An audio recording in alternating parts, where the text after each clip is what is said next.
एक छोटे से गांव में एक किसान हरिया रहता था। वह मेहनत से अपने खेतों में काम करता था, लेकिन उसकी जमीन इतनी उपजाऊ नहीं थी कि फसलें सही से उग पातीं। वह निरंतर कठिनाइयों का सामना कर रहा था, पर फिर भी उम्मीद की किरण उसके मन में हमेशा बसी रहती। हे भगवान, इतने सालों से मेहनत कर रहा हूँ, लेकिन कभी भी फसल सही से नहीं उगती। इस बार भी कुछ नहीं होगा। एक दिन जब वह अपने खेत में बैठा चिंता में डूबा हुआ था, तभी एक साधु वहां आए। बेटा, तुम इतने परेशान क्यों हो? महाराज, मैं बहुत मेहनत करता हूँ, लेकिन मेरी जमीन उपजाऊ नहीं है। मेरी फसलें कभी भी ठीक से नहीं उग पाती। मेरी हालत दिन ब दिन खराब होती जा रही है। साधु मुस्कुराए और अपनी झोली से एक छोटा सा बीज निकालते हुए बोले, ये कोई साधारण बीज नहीं है बेटा, ये एक जादुई आम का बीज है। इसे अपने खेत में बो दो और इसे अच्छे से देखभाल करो। जब इसका फल आए तो पहला आम खुद खा लेना, फिर देखना इसका जादू। हरिया ने श्रद्धा से साधु को प्रणाम किया। हरिया ने साधु के शब्दों को दिल से मानते हुए उस बीज को अपने खेत में बो दिया। कुछ ही महीनों में वहां एक बड़ा आम का पेड़ खड़ा हो गया। पेड़ की हरियाली पूरे गांव को आकर्षित करने लगी।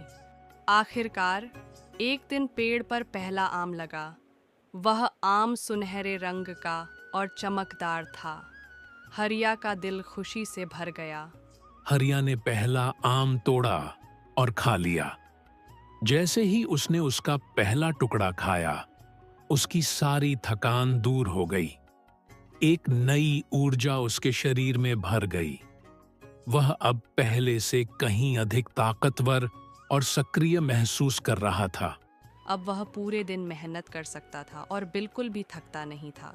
उसकी खेती भी अच्छी होने लगी। गांव के लोग हैरान थे कि हरिया की जमीन, जो कभी उपजाऊ नहीं थी, अब हरी भरी हो गई थी। धीरे धीरे गांव में यह खबर फैलने लगी कि हरिया का आम का पेड़ जादुई है। कई लोग उससे आम खरीदने आए, लेकिन उसने साधु से किए गए वचन को याद रखा और किसी को भी आम नहीं दिया। वह खुद ही आम खाता और अपनी खेती करता। अगर मुझे यह आम मिल जाए तो मेरी ताकत का कोई मुकाबला नहीं कर सकेगा। मुझे यह आम चाहिए। जमींदार ने अपने सेवकों को भेजा और रात के अंधेरे में आम के पेड़ से आम चुराने का आदेश दिया।